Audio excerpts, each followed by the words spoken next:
the journey from being someone who's kind of interested in writing to being a writer isn't about writing. It's about editing and reading. And so, because anyone can write, you know what I mean? Anyone can say, I'm a poet, if you tap something out on your phone on the bus. But the kind of journey between being a tapper and someone with a book or whatever is that you keep being obsessed about what you're doing, and you keep returning to it, and you keep editing it.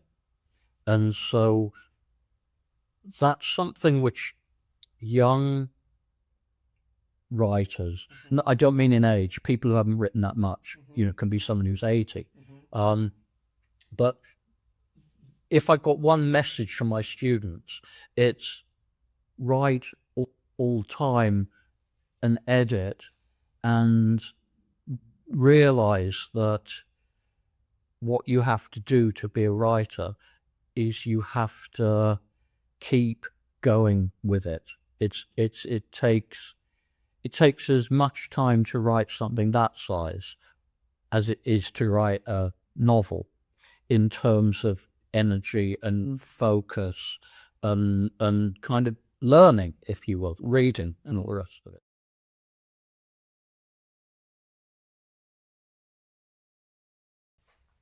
3, 2, 1.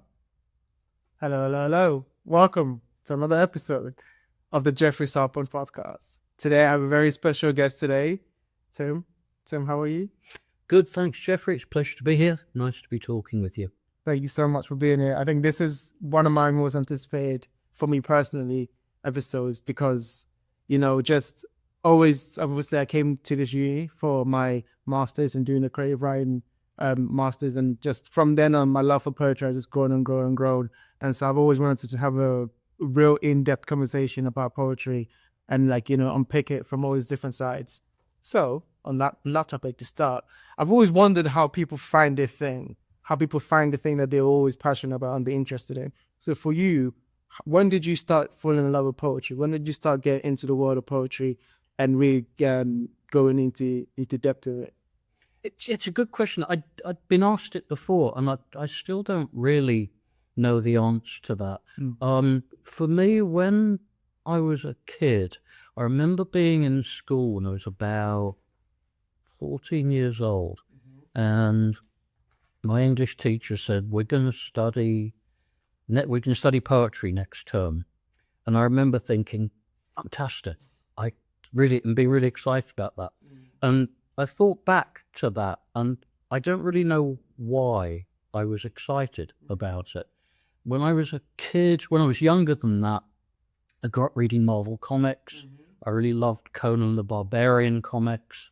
In Conan, they would often have small, terrible poems in them, which I liked a lot.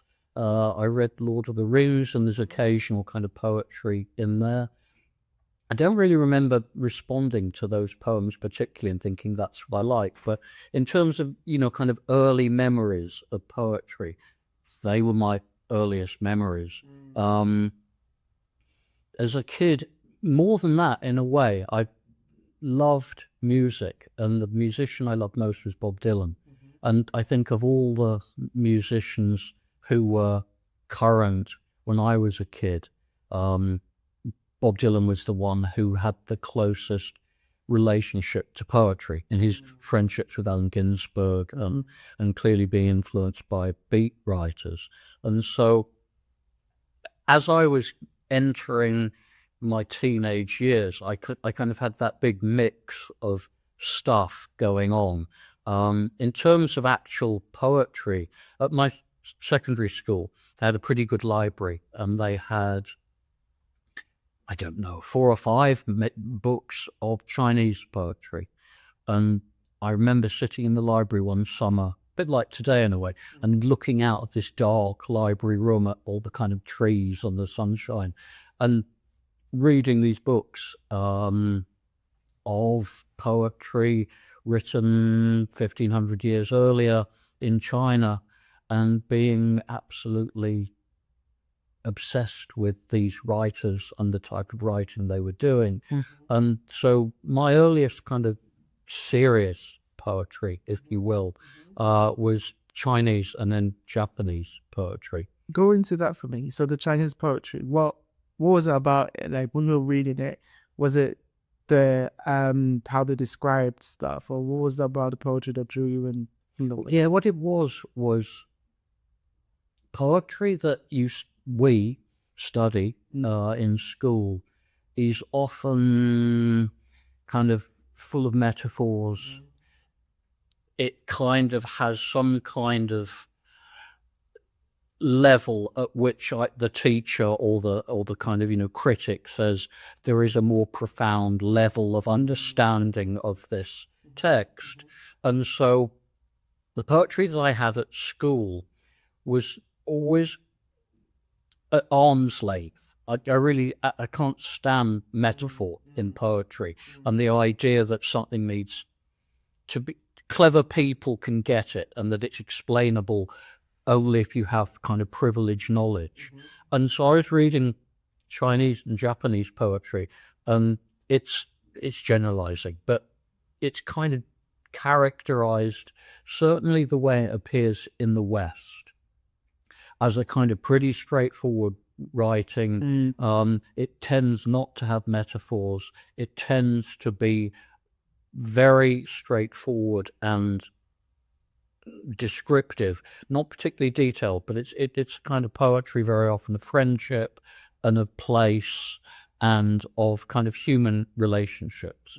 And I loved all of those things, and it kind of opened a world to me of short. One of the reasons I like poetry more than any other form of writing is that it's quite short, quite, usually. So it's kind of a concise, straightforward type of writing in which the poets, and of course, I'm generalizing about the whole history of Chinese poetry here, but a kind of writing in which, for me as a reader, I didn't feel like I needed to have kind of privileged knowledge in order to enjoy and access it. I think that's so interesting too, because it makes me think about when I was also learning poetry. I think it's varied too, because for me, it was kind of similar. I was introduced to literature through like kind of like manga, so Japanese comics and like all these things. And so like from that understanding and going down that I had familiarity with that kind of literature, the Asian literature. And so when I also started reading haikus and seeing the simplicity, like describing like 4 lines, but describing so much meaning and so much depth in each word. I think that's what I really like about poetry, is like each word means something too. And I also wanted to ask, when did you start, like, obviously from the art form of poetry, start thinking about how to create the poetry yourself? When did that fascination and like your interest shift to your own creation, your own creativity? I think, when I was, from when I can remember, I was a creative person. And I think it's wrong to say that all people are naturally creative. Some people enjoy it, some people don't. But from as long as I can remember, I like making little cartoon books and painting and drawing and writing stories and this and that and the other. And so that kind of point, which I think, happens to a lot of people, when you get to, 12, 13, 14, 15, and you have maybe quite a lot of time. I certainly did. I grew up in the middle of nowhere, so I had a lot of time on my hands. And I've filled that time with writing and drawing, and I kept liking it and kept enjoying it and kept kind of thinking there's more pleasure to be had, or there's more exploring to be done. And so I just really kept going with it, and I found that made me more interested in the world and more excited, or it just kept me busy doing things. And so I continued to write and read more. And I think certainly one thing that I felt that I had then, and I think is quite important for people who are creative. I think it's something people have in common who are creative in any fields, is some kind of curiosity about kind of going, what if I do that? What happens if I try that? And I was always curious I was really greedy. I always wanted to have more books and more writers and know more. It was kind of, I think some people are content, this isn't criticism, are content with having a small number of influences and kind of working with, a core group of artists or whatever. I always wanted to have everything possible. And so and the problem with that is there's always more to have, right? So I was never kind of sitting around thinking I've got all I need here. I was always thinking, oh, I want more, and what's happening over there. And maybe it comes from really liking Japanese and Chinese poetry. So it wasn't something local to me. There was some kind of excitement or value from something that was somewhere else.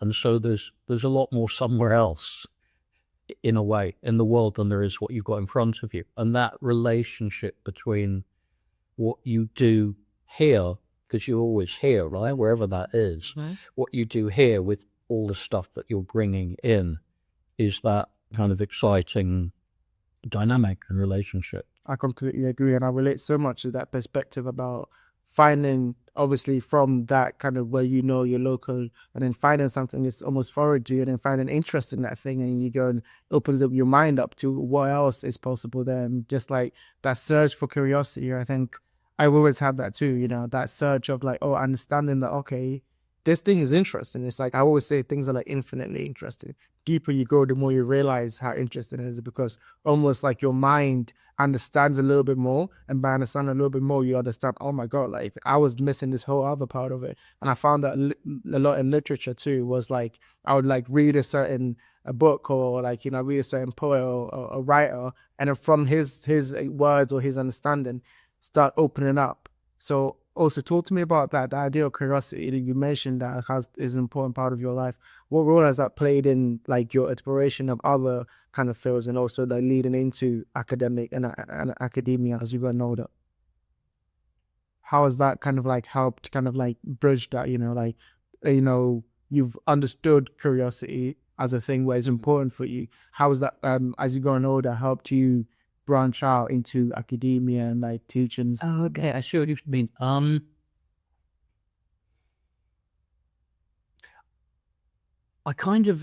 I got my job teaching in university by chance. I taught English as a foreign language for about 20 years, and then I had a daughter and needed more money than I was earning, and I was offered a job teaching because I was a poet.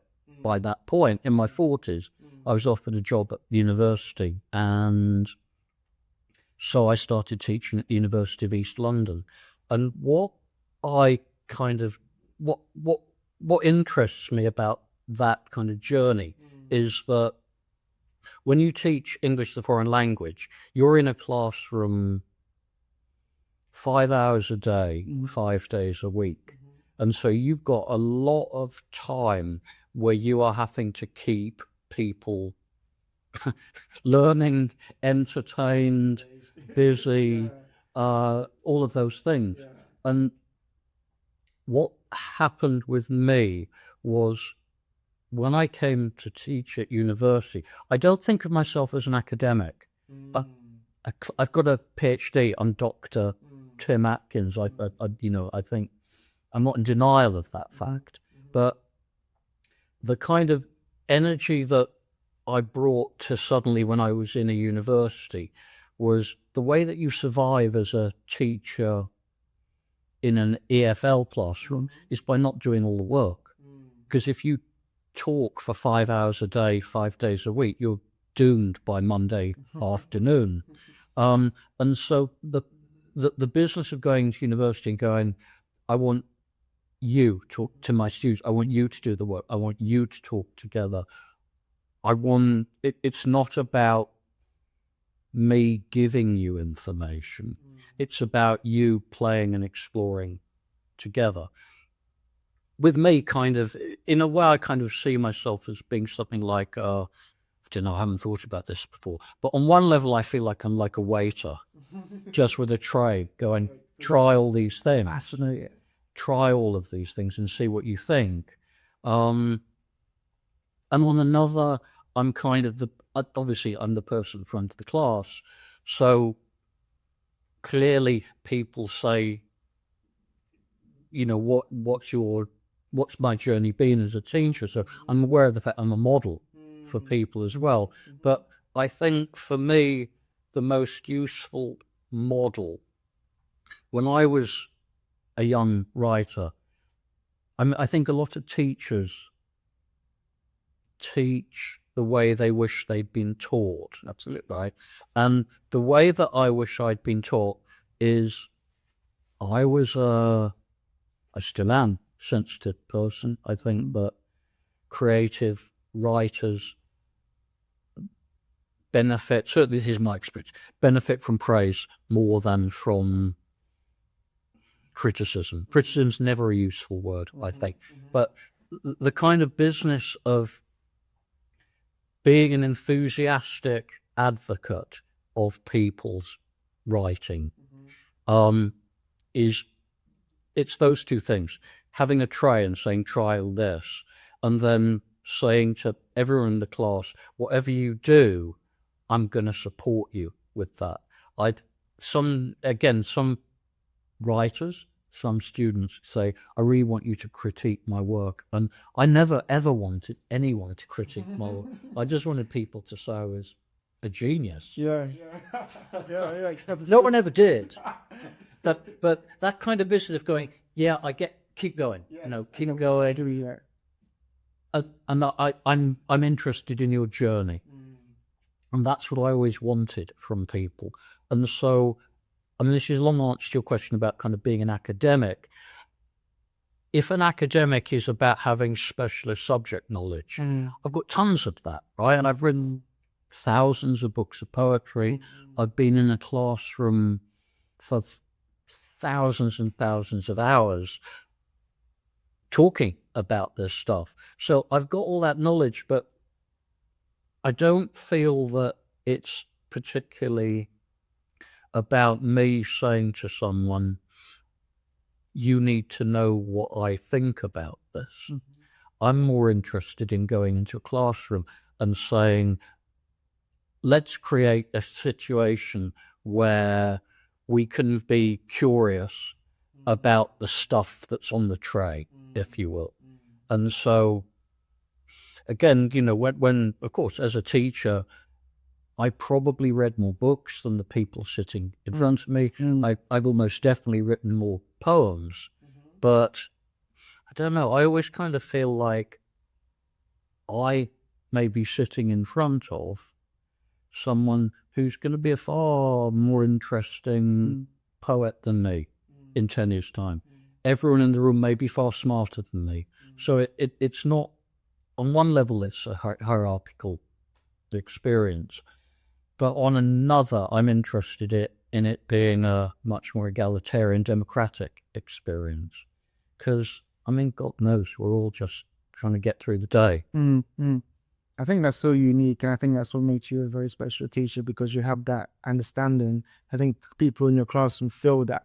You know, a lot of the time, having been in uni myself, there is that top-down, you know, kind of like hierarchical kind of relationship. Obviously, in the students, we will give up to that because we understand they know more than us, but in ourselves, we have our own creativity, we have our own genius, each of us, and we just want someone to recognize that. And I think you having that kind of perspective is so important, because, you know, as students, we can grow, you blossom from that.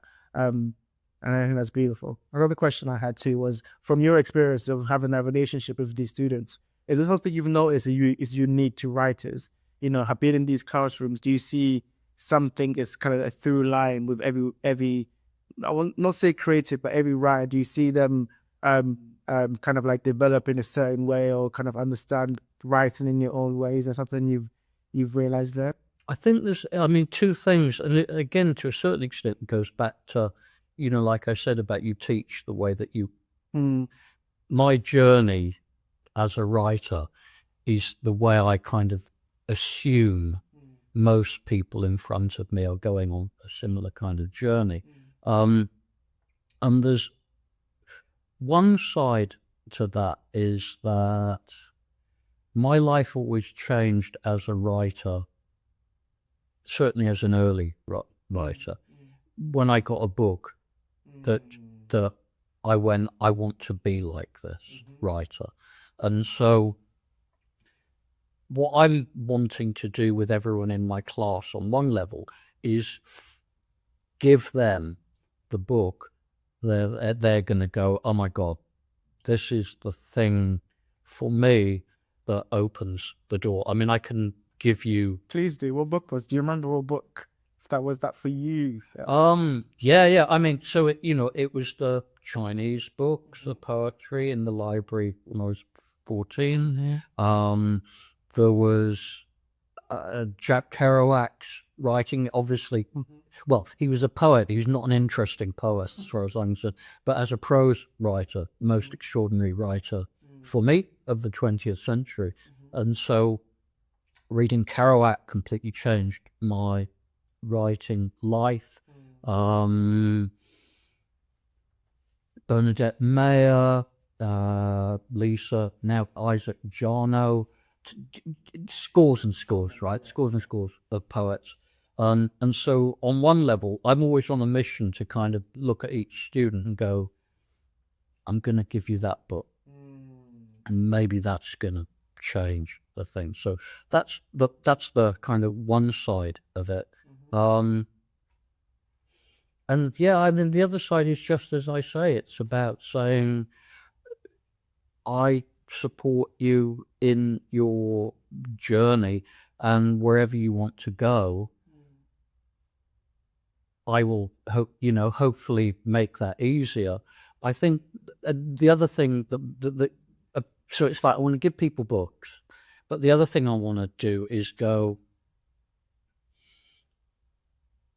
the journey from being someone who's kind of interested in writing to being a writer isn't about writing, it's about editing and reading. And so, because anyone can write, you know what I mean? Anyone can say I'm a poet if you tap something out on your phone on the bus. But the kind of journey between being a tapper and someone with a book or whatever is that you keep being obsessed about what you're doing, and you keep returning to it, and you keep editing it. And so that's something which young writers, I don't mean in age, people who haven't written that much, can be someone who's 80. But if I got one message from my students, it's write all time and edit, and realize that what you have to do to be a writer is you have to keep going with it. It takes as much time to write something that size as it is to write a novel, in terms of energy and focus and kind of learning, if you will, reading and all the rest of it. So yeah, giving people books in the classroom and saying to people, you've really got to realize that it's not just about going, oh, I've written something, now I'm a genius. It's like, no, you've got to work on it a lot. That's amazing. And I want to definitely develop on that kind of distinction between just being interested in writing and becoming a writer later on, because I think that's really the crux of this episode. I want to really get tuning in on that. But before we do that, I wanted to ask about you've mentioned obviously you were a writer first and then you started being into academia. I think a lot of people that I know are fascinated by that lifestyle. So talk to me about what it feels like to be in both, like be a writer and be an academic from the inside. What is the lived reality of your experience? I know you're a teacher, but like, is there like grading and working with students and also obviously writing your own stuff, and you're also a creative? What's that kind of melting pot feel like? I feel really, really lucky. We're at Hampton University today. Universities we talked about this, about how universities are under attack from conservative government, neoliberal forces, all of that kind of stuff. And a lot of my friends who are writers have kind of forcibly lost their jobs at university. Universities are a pretty horrible place to be working at the moment, on one level. But, on another level, when you're teaching English as a foreign language, the money's terrible. When you're a poet, you don't expect to if you do expect to make money from it, you're crazy. Yeah. So every day, and I mean this, every day I come to work, I kind of go, I'm so lucky to have this job. It's completely corrupt situation in terms of the way that one is expected to make money from outsourcing your expertise and all the rest of it. But, I kind of, today is, I don't even know, this is how privileged I am.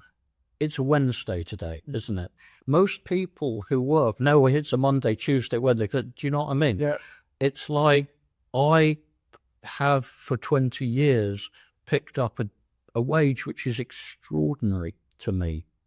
And a lot of my family used to say, oh God, you don't earn much. But, man, talk about books to generally young people. I work from home a lot. I write books. I meet people who I have happy, friendly, generous, created relationships with. Being in the academy is just, I am completely privileged to be in this position. I think that, I really do honestly think that every day.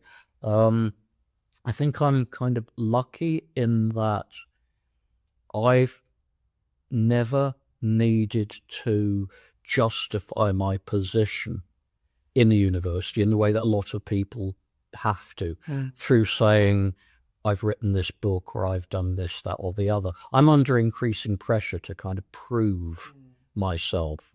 But I'm sufficiently old and I'm sufficiently untalented at going after the money that the kind of position I have in the academy is, I see myself as a teacher and a writer.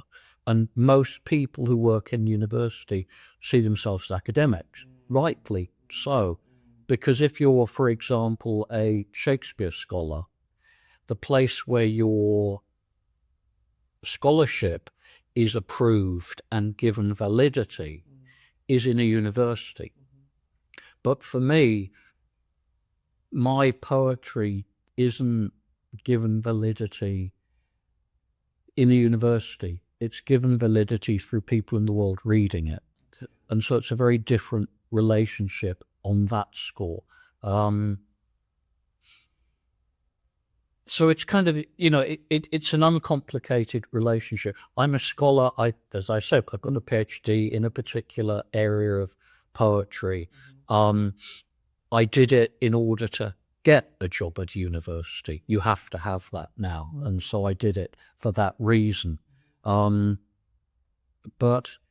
so I've forgotten your question at this point, but talking about, the academy, it's been, like I say, I'm aware of the privilege that I have in to be that, and the privilege of standing up in front of people, and it's a responsibility, right?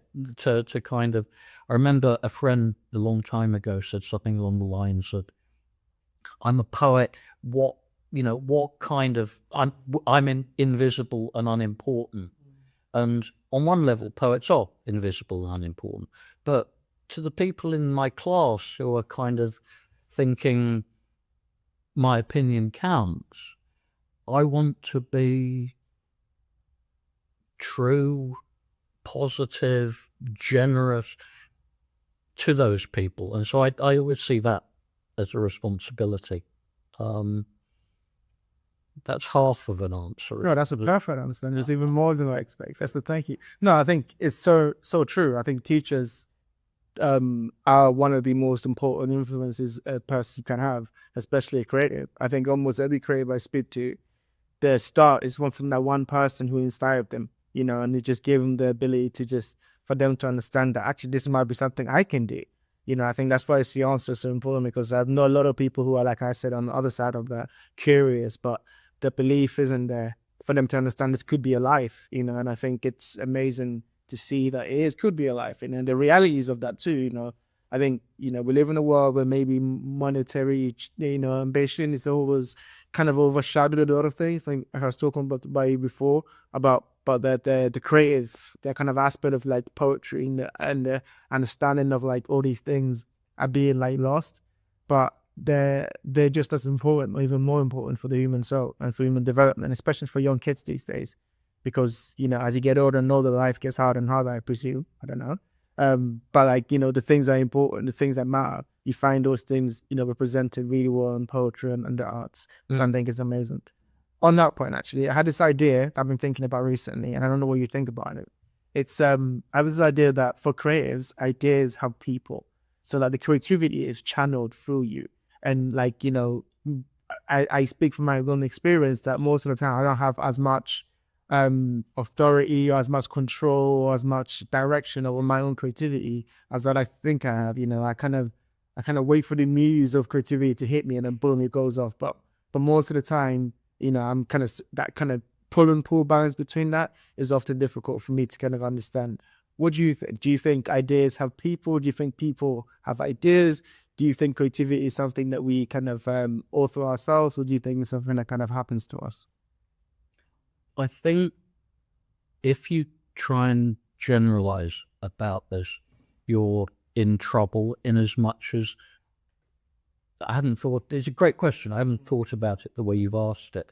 But I think if you have kind of like creativity in the middle, I think there's all kinds of different strands to what feeds creativity, in as much as I became, I don't want to say more creative, but when I moved to San Francisco in the 1990s, and I met a lot of people, particularly the American poet Eleni Sakilianos, when I met someone who cared as much about poetry as me, that meant that my writing suddenly had something to bounce off against or be excited with. And so that's kind of like one strand to that business of being creative, and where it comes from, and whether it comes from within or without. I mean, I would say that meeting Eleni, it was without, because it was Eleni, but it was also allowed me to flower, or whatever you want to call it, within. I think, again, back to kind of when we were talking about giving people books and hopefully going, this is the book for me. Having a book or an author or whatever, if you have that external thing, that can make the internal thing happen more. I think certainly as I got older, I know as a teacher that quite often students would kind of go, oh, I've got a writer's block. And I always used to think, God, I never had a writer's block. The kind of deal with that is that one of the things for me as a teacher, this is different with poetry, I think, from novels and longer form writing, is that if poetry in some ways is a language game, you can learn different language games, right? What if I write a haiku? What if I write a sonnet? What if I write an ode, which, to a particular subject? What if I write, and there are all these kind of elegies, there are all these different kind of, if you think of it as like an app or something, right? You press the button and go, I'm going to play that game today. And so again, that kind of business of going, if there's nothing in here, I think there's always stuff in here. and maybe not for everyone, right? But you know what I mean? Yeah. If you have stuff in here, that business of having a friend or having a book or kind of realizing that there are games that you can play. One of the most important things for me was translation. I've always done a lot of translations. And so that business of going, I've got nothing to write, I always could go, oh, what if I translate this poem? And by translation, I don't speak or read Japanese, but I could look at 5 different translations of the same Japanese poem and kind of start thinking about what I wanted to do with them. So again, that kind of business of going, there's something in the world which allows me to keep my creative stuff going on. French poet Baudelaire at one point talked about boredom being the mother of the muses. And I think, again, for people who kind of say, I can't write at the moment, the business of having a space of boredom, you have to fill it. My daughter, who's 15 at the moment, watches a lot of TV, just coming, through the screen, endless stuff streaming out. And it's only when she gets bored of that, and then she stops it, and then she goes, I've been watching this I'm bored of this now. Then she gets out her paints and starts doing stuff. And that kind of business about negotiating the busyness of the world versus the kind of boredom of the world, that's also, I think for writers, it's kind of having a routine. I've never needed a routine because I've always been able to motivate myself to not think I have to do this.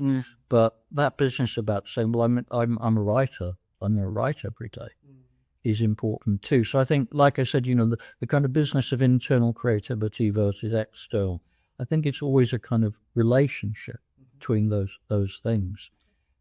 I 100% agree. I think also you mentioned about being in amongst your people, when you moved to San Francisco. Talk to me more about that. What is it like when you're in months? You find the group of people, the person that's also a poet, and you have that kind of like creative understanding of this person, and you flourish from that. How important is that for a creative? All my friends who are novelists want to live in a cottage on the edge of a cliff and not talk to anyone. And just everyone I know who's a poet wants to hang out with other poets. And my life completely changed when I was in my early 30s. My mum died, and I got enough money to go somewhere for a year and live cheaply.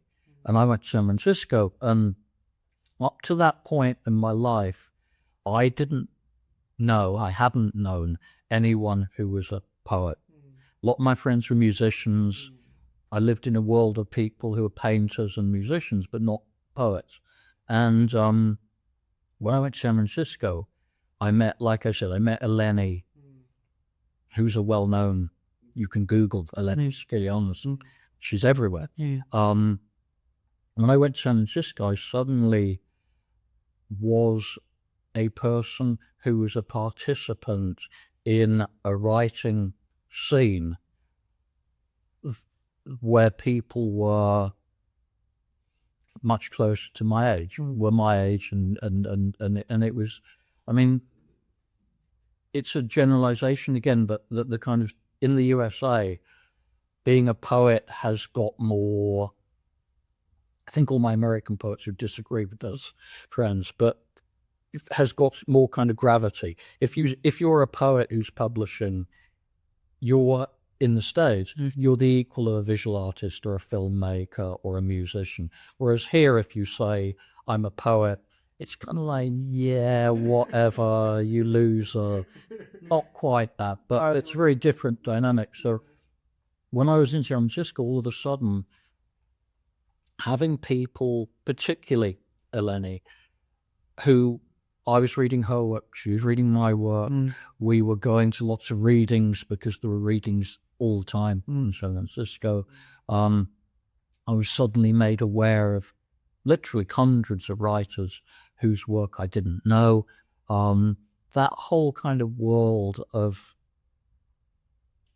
feeling an equal and included in a kind of community completely transformed my life. And one of the things when I kind of talking to my students, I probably say it too often, but I say, you're looking at me to be part of your journey, and hooray for that. But the best thing you can do is make a couple of close friends in class who are your age and who are at the same stage of the journey as you, because then you go on that journey for life. With me, you've got me for 8 months and I'll do what you want. But certainly as a poet, if you've got someone who you're going on that journey with, that sustains you. When you're writing, you think, I'm going to show it to someone rather than who the hell cares about this. You've got an audience, you've got someone who you love and respect. That's what happened to me when I was in my early 30s. And that's why studying at university is good in a way, because it creates an environment where you make friends. You can learn by yourself, right? You can be a bus driver or whatever, going to a library or going online and reading, but finding people, that's where people's lives change, I think. I think you're so right. I think that socialization for me allowed me to identify with that thing. You know, it's like now that I'm in amongst poets, I see their habits and how they think. I'm like, oh, I'm one of these people because I think exactly the same as them, you know, and how I look at literature and how I look at, like, you know, how I dissect even poets. I'm like, oh, okay. Because I think before that, you feel kind of secluded from everyone else. Because like you have no one to, like you said, bounce the ideas of and have them read your and dissect. Okay, I think you did this because of this. And you're like, oh yeah, I did. And you know, that kind of perspective on your own work, you know, when you've been so secluded from everyone else, is so important for, you know, stepping into that role. And then that's what makes it amazing. I want to get a little bit philosophical now with poetry, right? So I read somewhere that poetry, this is why when I was the question, is right, it's like poetry is often a truth that is discovered.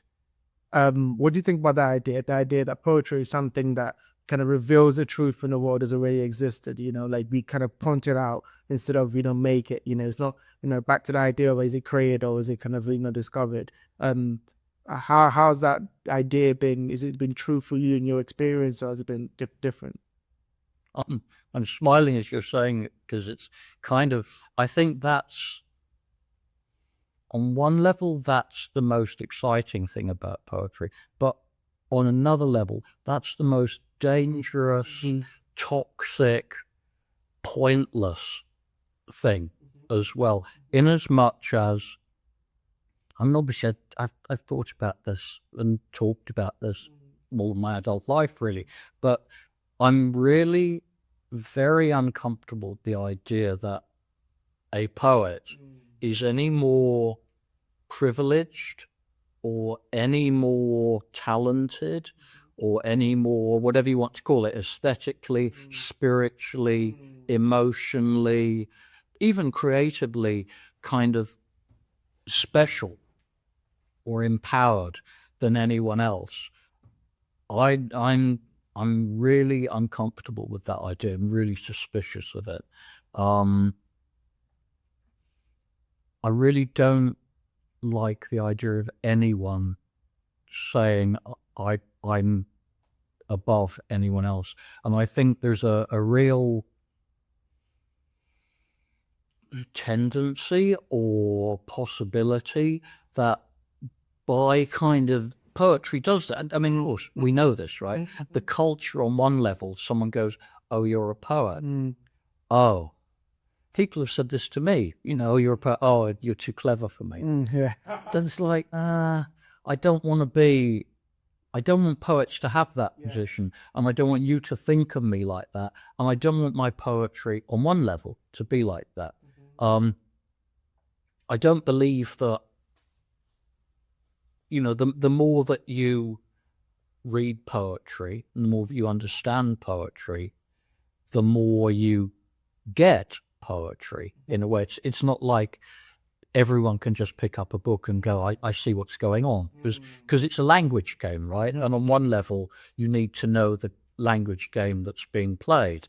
But yeah, just that kind of business of being a poet doesn't seem to me, and this relates to me being Buddhist, I think, or poetry and Buddhism for me work very closely together.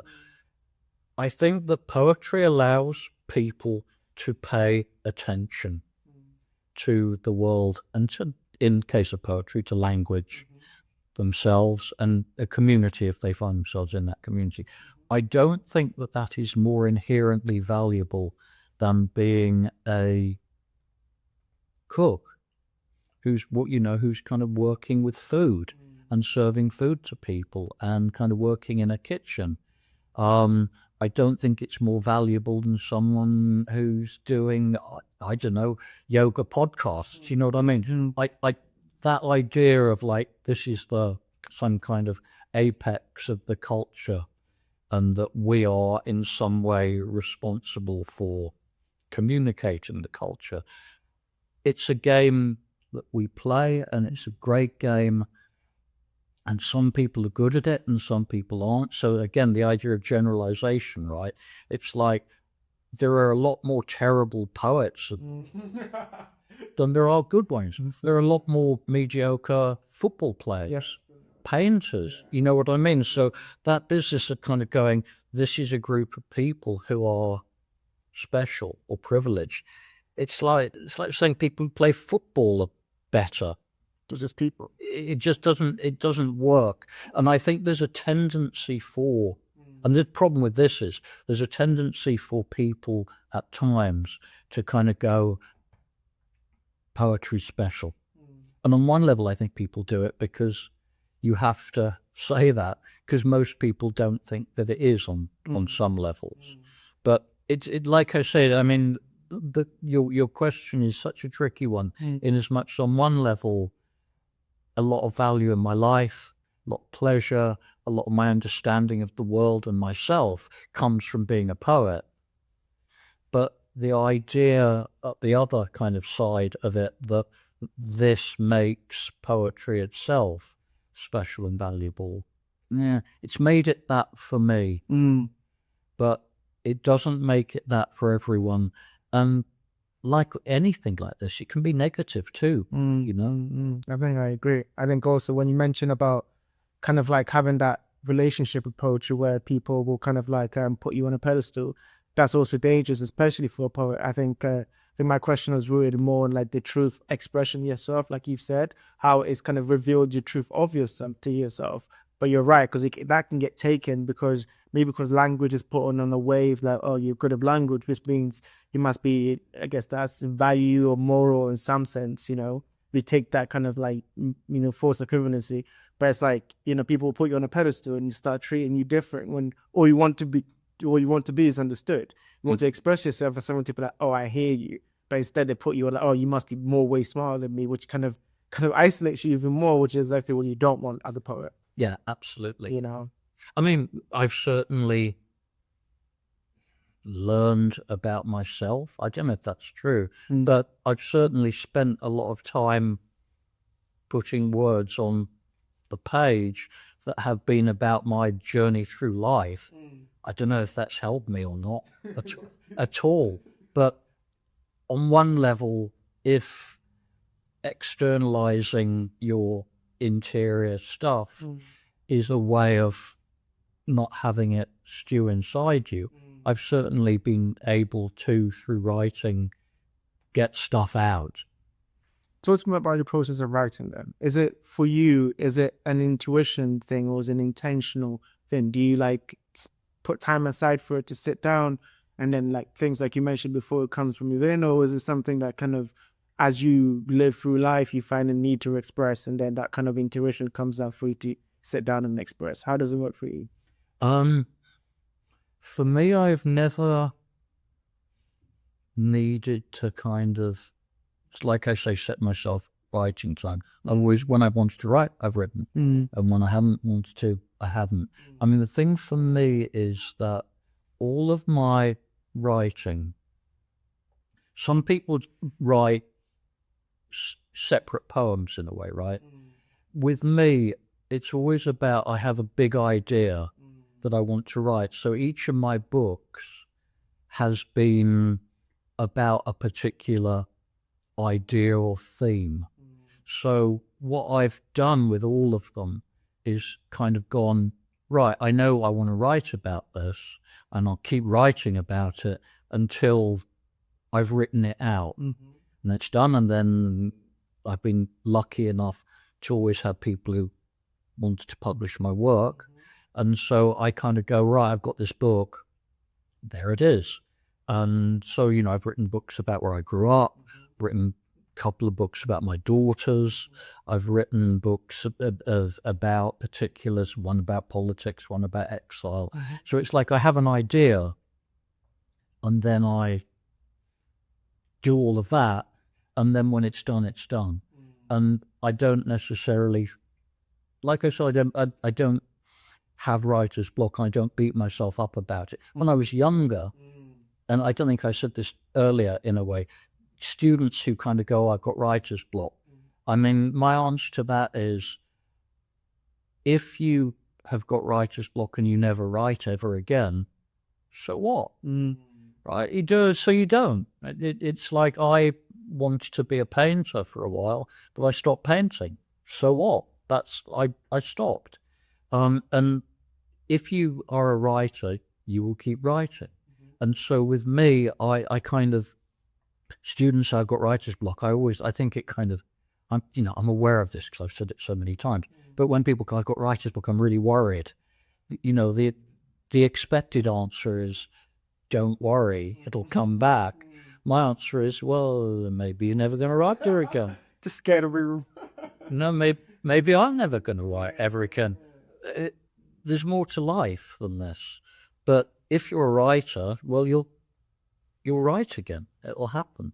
And so with me, that kind of business of, I never needed to make myself write, because I'd be like, oh, I've got this idea. I'm excited about this idea.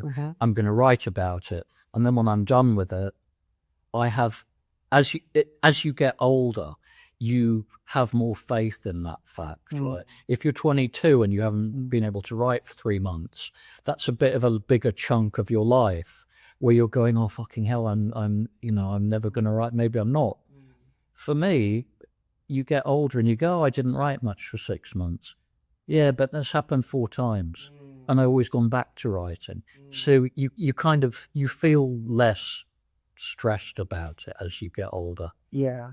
I think when you're younger, you identify so much with your kind of a creativity. You go, I'm a poet or I'm a writer. And so when you don't do that, I think it kind of asks questions of, what am I then? You know, if I can't do this thing that I thought so much of myself was invested in, what am I? On that point, actually, you mentioned about publishing and about publishing books. And I wanted to ask 2 kind of questions, or kind of mesh into one. So first, when you do publish and you get, I know there's a lot of stuff like this idea that once you publish something, it belongs to the world. You know, like your intention of it is one thing, but how the world receives it is another thing completely. So how do you deal with that kind of idea, and also being misunderstood through your writing, whether it's poetry or whether it's any other books that you've written? I think there's lots of different answers to that, in as much as, on one level, again, this is to do with privilege to a certain extent, in as much as you have a book come out, and God knows, so, I mean, all my students would love to have a book come out, you know, I know that. I know when my first book came out, I was like, oh, book come out. And then you have a few books come out and you're a bit like, don't get me wrong, it's still just as exciting, but you're used to it, right? You know what I mean? So you kind of go, you become a writer, and by becoming when you have become a writer, whatever that means, you know that you have a book come out, and you know that it's exciting, and then you know it goes into the world. And for most writers, most of the time, that book is greeted by complete and utter silence and indifference. Yeah. Except you know that some people out there are reading it. And for me, the job's done on one level when the book's been written and you see it and you hold it and you go, that's my book. Then it's out in the world. And like I say, it's disingenuous to say, and then I don't care. Because of course I care. But I don't spend any time thinking about it. I kind of go, wow, hooray, I done that. That's the game I played. There's my book. I feel lucky, privileged, all of those things to have a book out. But at the same time, it's done. Okay, what am I going to do next? In a way that, humans, for better or worse, are always about the next thing, isn't it? It's like, you might have 400 pairs of shoes, but you're going, I just need that. I need that one more thing. And so, you're thinking about the next book, or you're thinking about, hopefully you think I've done a decent job of the last book, but it's done. And what people make of it, I've had people misunderstand in reviews and misread what I've been doing with my books. But I mean, on one level, that's part of the privilege of having the book out there in the first place, the privilege to be misunderstood. Yeah. Yeah.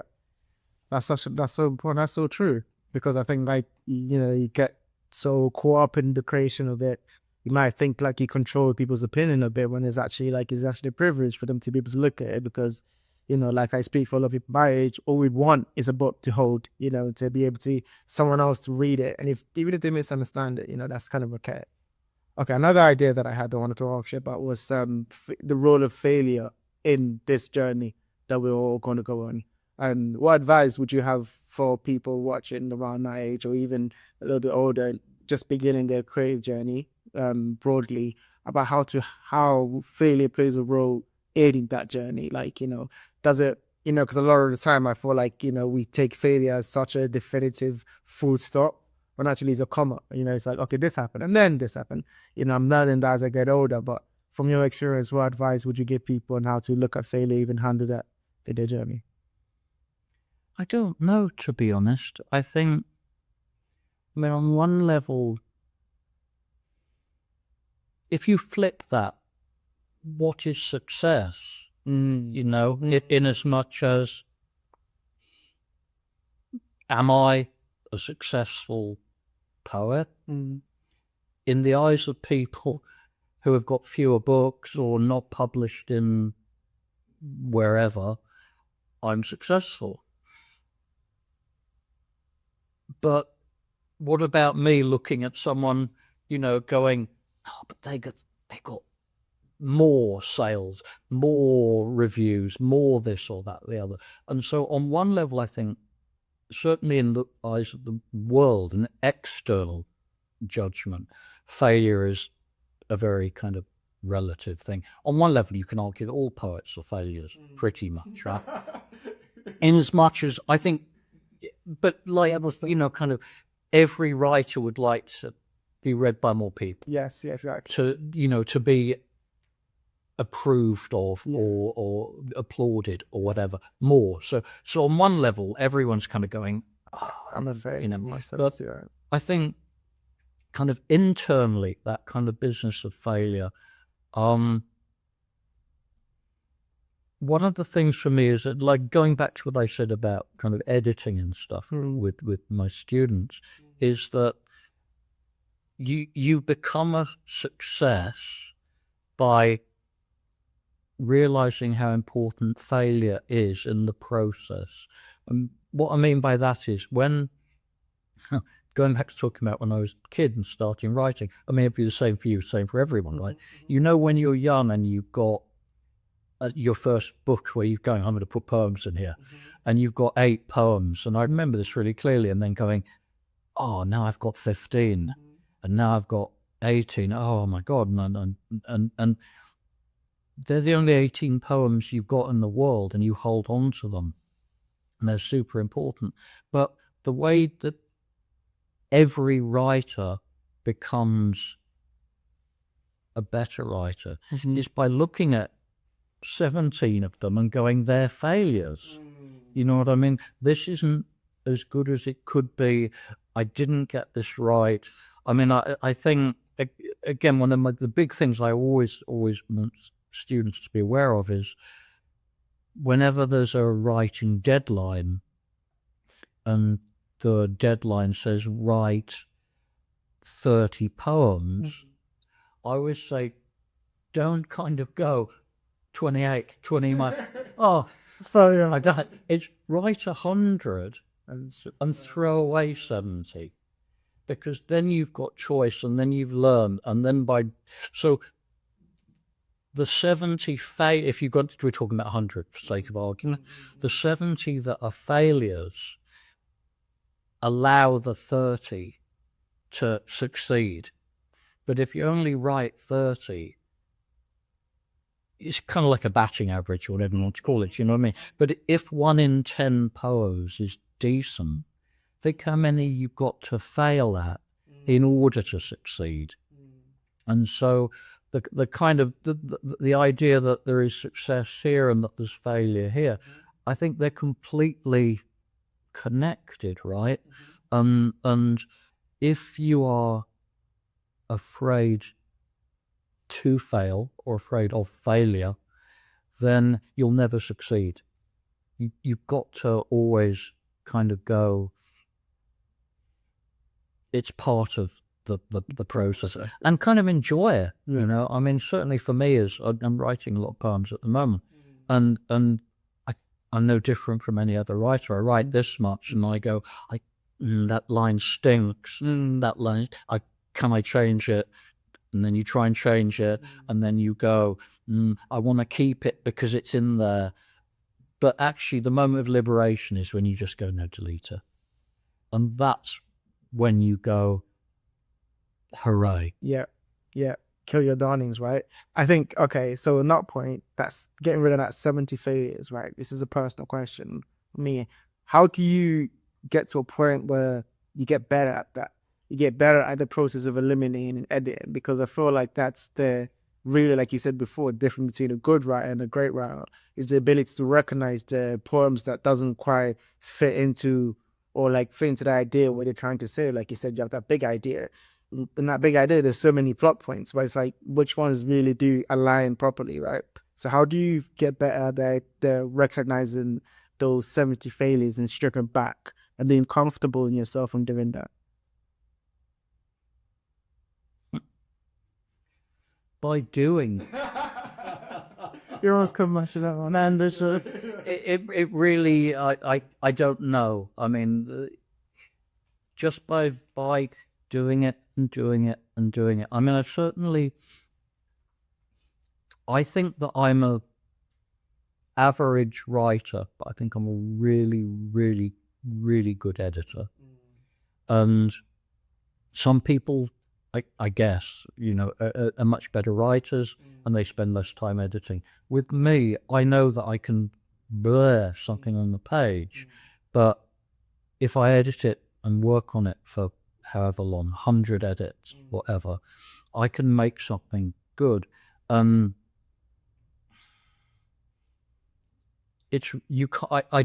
think you can teach writing, you know, in the way that I talked about having writing games and ideas and reading stuff. I think teaching, your question, of course, you know, how do you become a better editor? How do you know? That's so individual. I don't have an answer to that. I mean, I wish I could teach people that. I guess, you know, in my own experience, through figuring out what I like, what works for me and what makes me excited, and As a teacher, I would say to people, make sure you turn on your bullshit detector, because certainly in my experience, like I just said to you, I can write something and go, yeah, it's okay. Actually, I know that my bullshit detector, if I put it on, will go, whoa, that's bullshit. And that business of people only settling for what is satisfying, working best, all these abstract terms, how do you evaluate that? I don't know. But that business of being clear about, maybe it's about looking at what you've done and going, that worked and that worked and that worked, and that's what I want my stuff to be like. So maybe it's about kind of looking at stuff that you feel pleased with, and kind of in some way going, this is not at that level for whatever reasons. But the poems I'm writing at the moment, it's I can look at some of them and go, oh, I did my best with that, but no, it just ain't happening as well. On that point, actually, how do you stay close to the reason that you started writing? I think, like, over time, I think people, at least from my experience a little bit also, like, when I started writing, it was all like being about inspiration, being inspired by these poets that I'd read, and I'm like, oh my God, these are like amazing ideas, and they have their own way of saying it, and like what life they must live to be able to come up with poetry like this. But as you start writing, you kind of move away from that because you begin to live your life, and it's your expression and it's your way of looking at the world. And then, I guess as you start performing or you start doing, you move even further away from that kind of kid sitting in, like you were mentioning in that library, reading those Chinese poetry, it's kind of, you move away from that in a sense.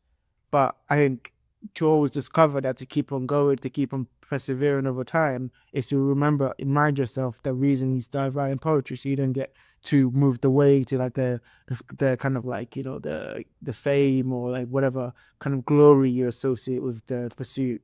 How have you remained, in your mind, cognizant about the why you started doing poetry? I mean, the way I understand you've explained it is not how I experience things. I always experience being a writer as being in conversation with other writers. And so it's not like there was a point here that I've kind of gone out, it's gone out away from.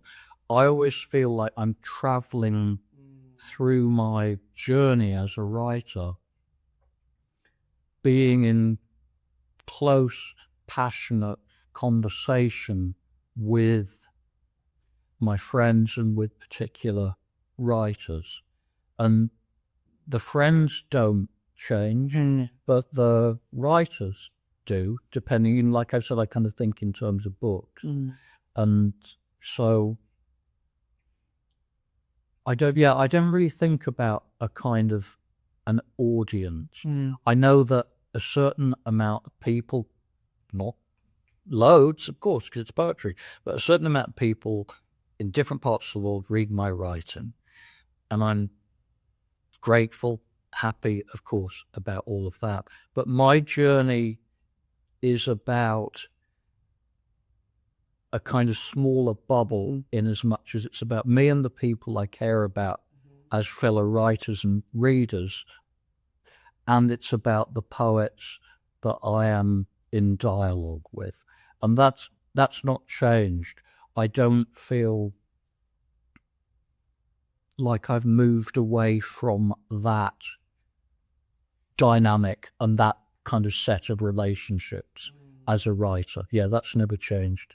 That's really important. I think that's probably a lesson for me to take away, because I think that group of people are actually really important. That closeness, understanding between you and them is helpful as you go further from this journey. Okay, one question I had too was about the process and how you mentioned before about boredom and how important boredom is to creativity. So it's kind of circling back on that. What advice would you give people? I think you mentioned before about how like this world we live in is so like, there's so much noise, there's so much consumerism, like there's so much, like you talked about, just scrolling through. I find myself, doing this too, scrolling through all this information and all these things. You get moved away from just you sitting there and creating. Question basically is, what role do you think boredom and, creating this space for writing, how important do you think that is, and what advice would you give, if you have any, on people in doing that, especially today? Yeah, in a way, that's the biggest question for writers, I think, at this point in where the world is at, right? Absolutely. I look at myself, and I'm aware of the fact that I grew up in a world where there's 3 TV channels. The books that I got were books I got from the local town in the used bookstore, the library. I had a tiny world with a lot of space in it to fill. Now it's completely the opposite. I mean, it's the opposite for me too, right? It's not like I still have that. It's like I'll pick up my phone now, or God knows what. I'll go on Spotify, this, that, and the other. And I do wonder if I would have become a writer if I was 14 years old now. I mean, I might have been staring at my phone and going, I'm excited about watching the football. Do you know what I mean? I'm excited about this, that, the other, and they're all going on. And I want to write a bit. Yeah, maybe I will a bit. And I look at my daughter, who she spent yesterday painting, but she spent the previous 8 days watching an American cop show, just coming into the room all the time. And I'm not saying that's right or wrong, right? I mean, as a human being, that's a completely different conversation. As a creative artist, I mean, the advice I guess I have is, being a successful artist is about being obsessed with something, right? And the amount of time that you devote to your obsession, I mean, on one level, the definition of an obsession means it fills up your time, doesn't it? Yeah. But I'm also aware of the fact that I have students who they're coming to university to be writers. And at the same time, this isn't a criticism, but it's certainly an observation that you kind of go, what did you do? How was your summer holiday? And some of them say, oh, I didn't do any reading or writing. And you kind of go, you're here to be a writer, but you're not being one. And I mean, my advice is always be obsessed by something and devote your time and attention to it. But how you do that, I mean, that's the question, isn't it? I mean, I think there's no argument that to be a successful whatever, sports person, cook, writer, painter, you have to spend a great deal of time working on your art. But how you do that, and how you do that is difficult. I mean, how you do it is by being obsessed by it, of course. But you can't teach curiosity or obsession to people.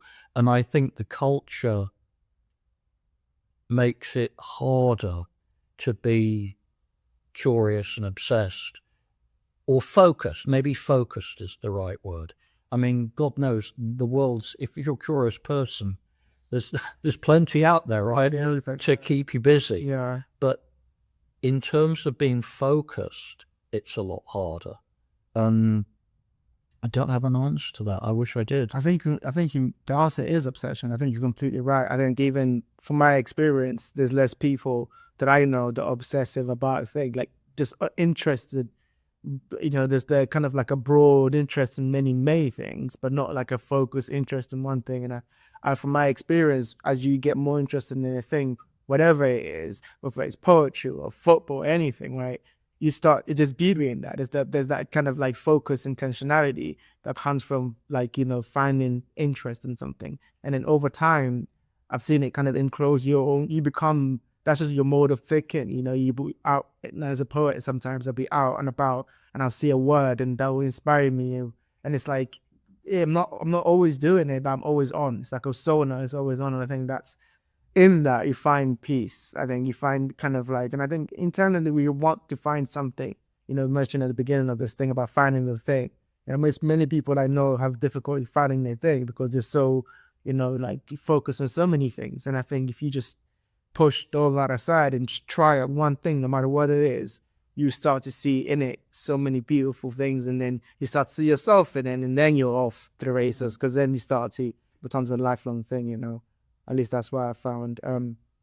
Okay, this was an amazing conversation. Let's bring it home. Okay, so one of the questions that I had also, I always ask people, is if they think about legacy, what they intend to leave behind. You've had such a long career, but I think, when you think back on the career, when you think back on you're going to create in the future also, do you think about what you want people to feel, the emotion people to feel when they read your work? Or do you think about what you want to leave behind in your work and then all the things that you've created?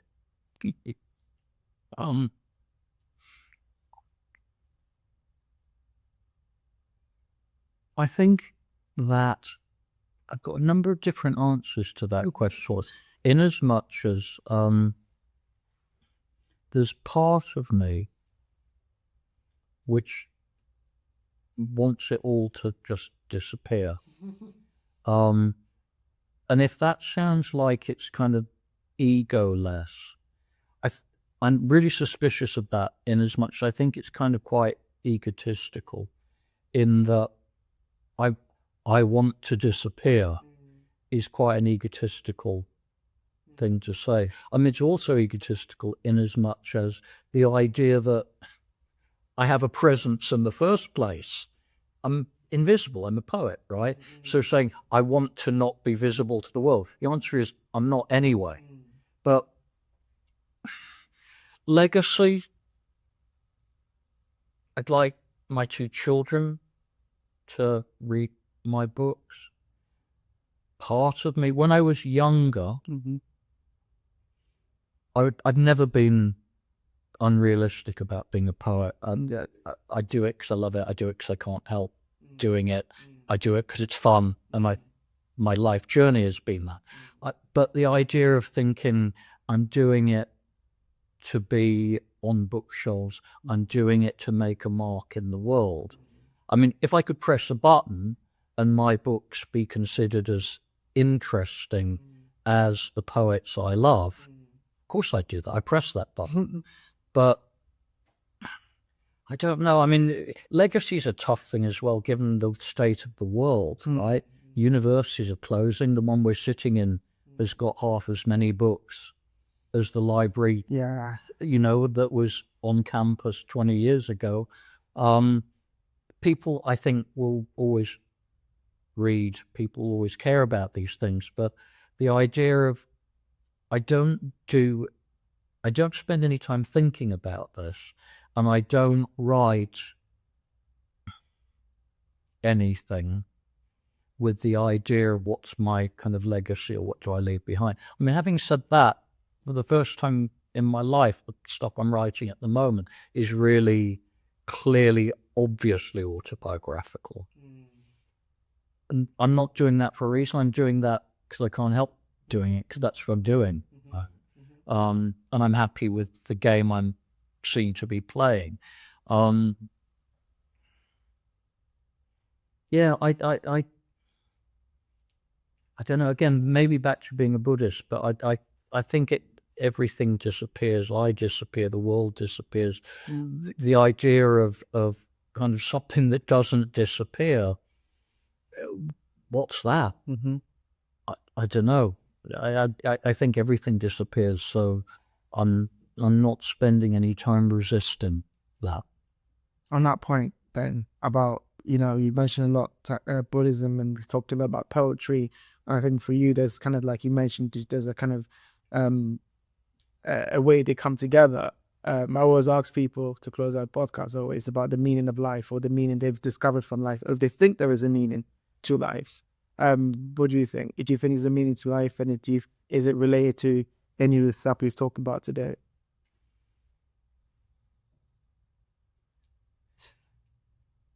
Answer one is no idea.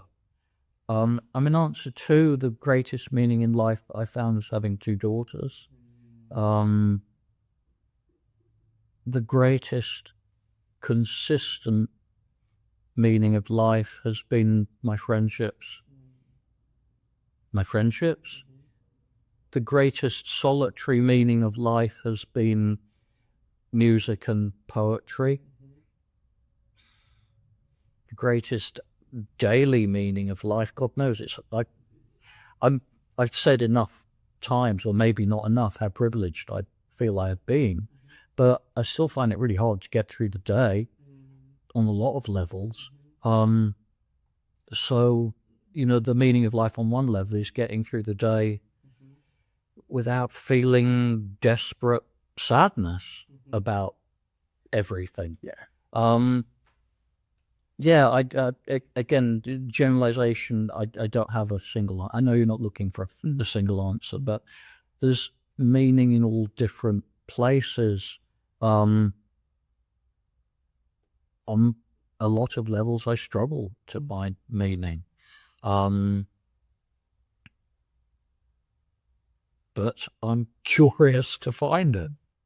I'm exactly the same. I often ask people this question, not because I have an answer, I accept an answer. I just think, it's like, there's many. I think, through all of our similar experiences, we create the meaning that the world holds, I guess. I think each individual person thinking about it, or even not thinking about it, and deciding to live in spite of the world, or in spite of meaning, or whatever, there is a perspective in that I find really interesting. Okay, last question. Is there a line, like a poet line, or line from a poet you've read, or your favorite poetry that always comes to mind, or that means something, to you, or is something that you always call back to, or you want to be remembered? Is there a line for you that, sticks out? I'm really glad that I read some of these questions in advance. I'll tell you why, because I've got the worst memory. I'm going to quote myself. I'm going to be vain and come up with one of my own lines here, but I can never remember. I can open books of my own poetry and go, I had no idea. No memory of writing that. But in answer to that question, my biggest book had 366 poems in, and the last poem, I was really lucky. I kind of, as I was writing this book, I was going, oh, God almighty, how am I going to end this damn thing? There's quite a responsibility, or I felt, to get the last poem okay, make it end nicely. And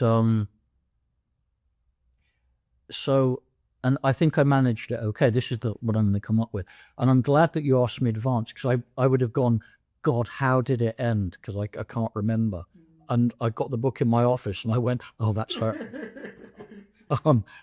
So the last poem in this book, it's a sonnet, it's a 14-line poem. And the 13th line, there are 2 lines I'm going to quote. And the 13th line is the words that are attributed to the Buddha on his deathbed.